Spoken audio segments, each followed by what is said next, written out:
So I went to Uganda for the first time when I was in high school, and then I went back during college to study abroad there. I ended up not going back to NYU. I ended up staying there. And I just felt like with the things that I wanted to learn, I could only really learn them by being there and doing them. And I couldn't like read a book about it. That didn't seem like the way to learn. So the thing that I realized is that I started a nonprofit there called Pathways to Peace. And it was to reintegrate soldiers after they returned home.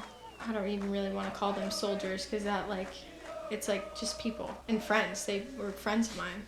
But what I realized is that I shouldn't have started a nonprofit. I should have started businesses.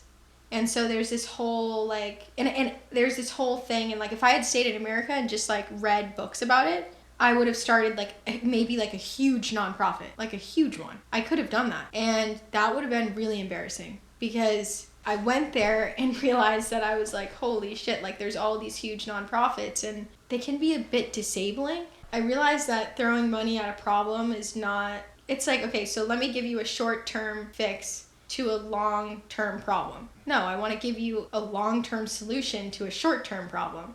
And so that's what I was doing. And I did that for years. And then so I realized, yeah, I should have started businesses because first of all, like the government likes businesses. You're making jobs and you can help people create, their own companies and sort of, that's how you can like really change an economy. And that's really doing good in my opinion. Like you're giving somebody agency over their own life. That's also the only way I think to really help, because you just sort of got to get in and get out and give people what's there. Give people back what is already theirs. I showed up thinking that I was going to help all of these people. And like what I realized is that like they helped me maybe more than I even helped them. And that's like the kind of thing that frees the world, is like those kinds of encounters and realizations, and that like, oh shit, I started this thing and I was trying to help people and I was trying to like do all of this stuff, and then I realized that I was just like in the way. But yeah, I think that businesses are what should be built, and that's what people need help building, is their own businesses.